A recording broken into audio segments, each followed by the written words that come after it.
កាលមុនណាធ្លាប់មើលវីដេអូជប៉ុនធ្វើនំមូឈី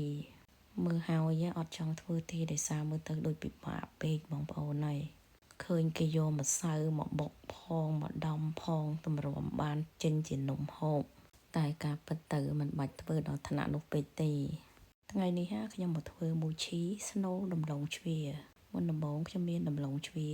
350ក្រាមយើងដាក់ស្ងោរឲ្យឆ្អិនជាមុនសិនបន្ទាប់មកខ្ញុំមានម្សៅដំណើប2ស្លាបព្រាបាយយើងលីងម្សៅដំណើបនោះឲ្យឆ្អិនសិនមក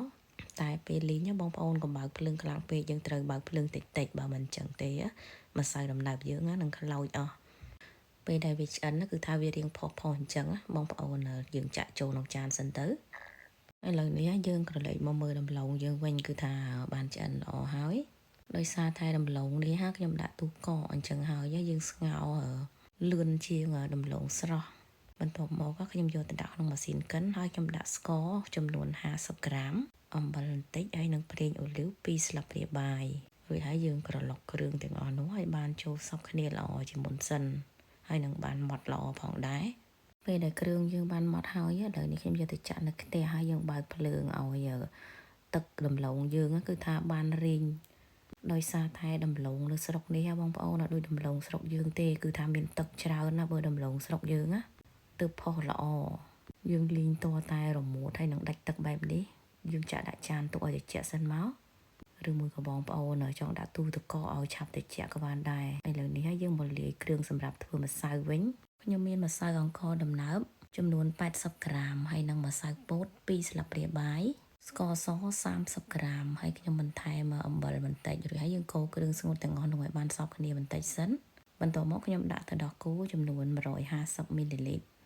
បន្ទាប់មកយើងកូរគ្រឿងទាំងអស់ឲ្យបានចូលសព្វគ្នាល្អ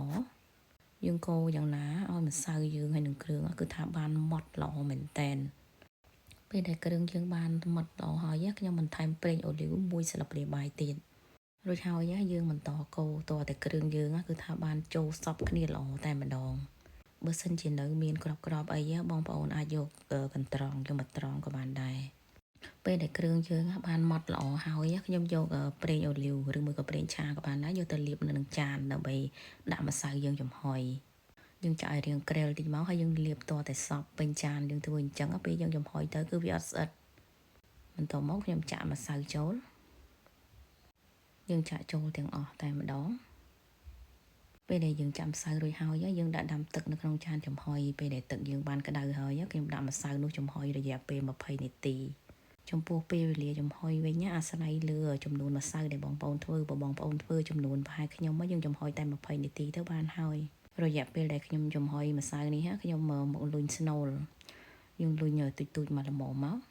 បើបងប្អូនធ្វើតែ300ក្រាមគឺថាល្មមដោយសារតែដំឡូងខ្ញុំដាក់ក្នុងទូកកមានចំនួនប៉ុណ្ណឹងគឺខ្ញុំស្ងោរធ្វើស្នូលទាំងអស់តែម្ដងទៅដំឡូងបែបនេះគឺថារាងស្អិតបន្តិចអត់ផុសដូចដំឡូងពណ៌សឯ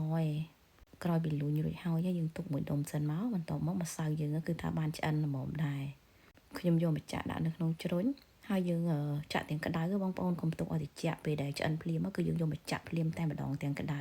រួចហើយខ្ញុំប្រើវែកសង្កត់យើងសង្កត់អញ្ចឹងដើម្បីឲ្យម្សៅយើងគឺថាបានស្វិតល្អពេលដែលខ្ញុំសង្កត់នៅជ្រុញអញ្ចឹងឃើញថារាងស្អិតពិបាកសង្កត់អញ្ចឹងហើយខ្ញុំបដូរយកទៅសង្កត់នៅនឹងចានវិញ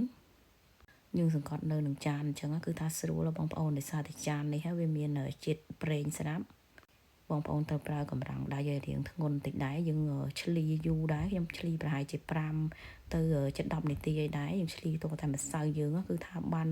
ស្អិតរមុតតែម្ដងអញ្ចឹងហើយបានខ្ញុំមើលវីដេអូជប៉ុនឃើញគេយកទៅបុកនៅនឹងត្បាល់ហើយនឹងចាស់ខ្លះគាត់យកទៅដំតែមិនអីទេយើងធ្វើអញ្ចឹងបានដូចគ្នាគ្រាន់ថារៀងចុកដៃបន្តិចបងប្អូនទាញទៅឃើញរៀងស្វិតដូចខ្ញុំអញ្ចឹងគឺថាម្សៅយើងបានល្អហើយបន្តមកខ្ញុំយកម្សៅទៅបែងចែកដុំបំណែកទូចមកល្មមរួចហើយយើងសង្កត់ដើម្បីឲ្យមានរុននៅកណ្ដាលដើម្បីដាក់ស្នូលយើងលួញដូចយើងធ្វើនំបាញ់ជំនឿអញ្ចឹងយើងដាក់ស្នូលហើយយើងលួញបិទឲ្យជិតមកបន្ទាប់មកខ្ញុំយកទៅលាបនៅនឹងម្សៅអង្គម្សៅអង្គដំណើបដែលយើងបានលីងទុកបាញ់ហ្នឹងណាយើងលាបហើយយើងយកទៅដាក់នៅនឹងចានមួយផ្សេងទៀតមកហើយយើងបន្តធ្វើដូចមុនអញ្ចឹង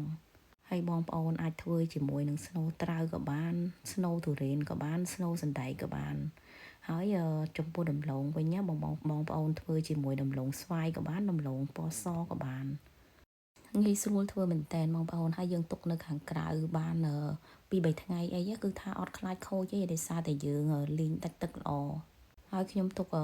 បានមួយថ្ងៃនៅខាងក្រៅគឺថាទុនល្មើយរឹតតែទុនជាងពេលដែលយើងធ្វើថ្មីទៅទៀតដោយសារតែខ្ញុំធ្វើហើយខ្ញុំញ៉ាំឆាប់អស់អញ្ចឹងហើយខ្ញុំអត់បានទុកយូរ